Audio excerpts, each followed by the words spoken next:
Excalibur, the sword that chose the king. Excalibur was never just a weapon of war. It was a declaration of legitimacy.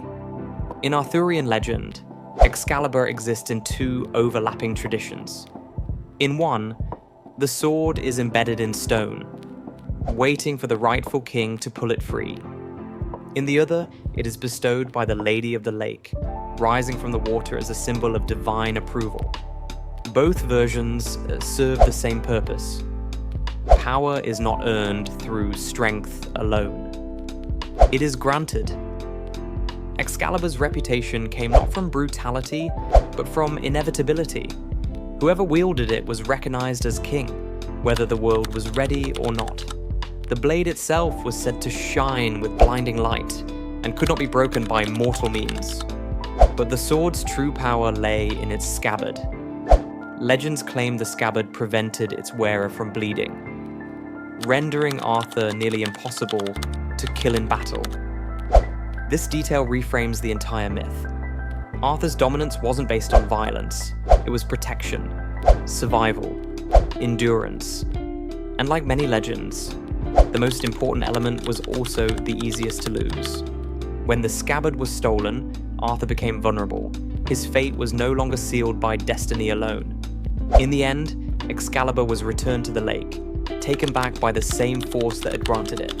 The message was clear. Kingship was temporary. Authority was borrowed. Excalibur remains one of mythology's most enduring weapons because it represents something deeper than combat. It symbolizes the idea that leadership is not claimed. It is conferred, and it can be taken away just as easily. Gungnir, the weapon that never misses. Where Excalibur symbolized legitimacy, Gungnir represented inevitability. Forged by dwarves, the master craftsmen of Norse mythology, Gungnir was Odin's spear, perfectly balanced and enchanted so that once thrown, it could never fail to strike its target. Distance, obstacles, and resistance were irrelevant. If Odin cast the spear, the outcome was already decided. Gungnir was not a weapon of chaos, it was a weapon of precision. Before battles, Odin would throw the spear over enemy forces, claiming them for himself. This act wasn't just an opening strike, it was a ritual declaration that fate had already been assigned. Victory or death was no longer a matter of strategy, it was destiny unfolding. Unlike Thor's hammer, which embodied raw power and destruction, Gungnir reflected Odin's role as a god of knowledge, foresight, and control. It represented the terrifying idea that some outcomes cannot be avoided, no matter how well you prepare.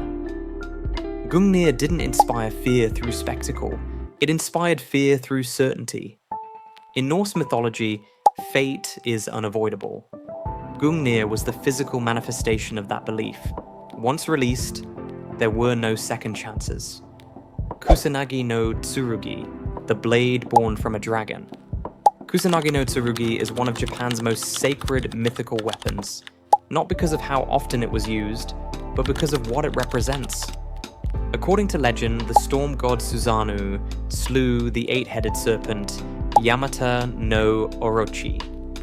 While cutting through the creature's tail, he discovered the sword hidden within its body. Rather than keeping it, Susanoo presented the blade to his sister, the sun goddess Amaterasu, transforming it into a symbol of divine authority. The sword would later earn its name, Grass-Cutting Blade, during the story of Yamato Takeru.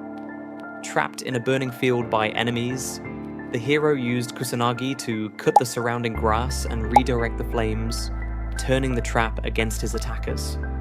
This moment defined the weapon's legacy. Kusanagi was not a sword of conquest. It was a tool of survival, adaptability, and strategy. Its power wasn't brute force, it was control over circumstances.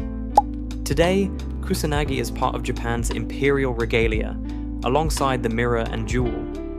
It is never publicly displayed, reinforcing its mystique. Whether it still exists is debated, but its symbolic power remains unquestioned. A weapon born from a monster became a symbol of order. Durandal, the sword that refused to break. Durandal was the sword of Roland, one of Charlemagne's most loyal knights, and its legend is inseparable from sacrifice. According to medieval tradition, Durandal was indestructible. Its hilt was said to contain sacred relics, including a tooth of St. Peter and a fragment associated with the Virgin Mary. The sword was not merely a weapon, it was a vessel of divine protection. During the Battle of Roncesvalles Pass, Roland found himself outnumbered and facing certain defeat. Refusing to let Durandal fall into enemy hands, he attempted to destroy it by smashing it against the rocks. The sword did not break. Instead, the mountains themselves were said to crack. Roland ultimately concealed the blade beneath his body before dying, ensuring it would never be used for dishonorable purposes. Durandal's legend is not about victory. It is about loyalty taken to its absolute limit. The sword represents unwavering commitment, fighting not for survival, but for principle. Poseidon's trident, authority over the sea. Poseidon's trident was less a weapon and more a tool of dominion. Forged by the Cyclopes, the trident granted Poseidon absolute control over the oceans. With a single strike, he could summon storms, shatter coastlines, and cause earthquakes powerful enough to reshape the land itself. The trident was not limited to destruction.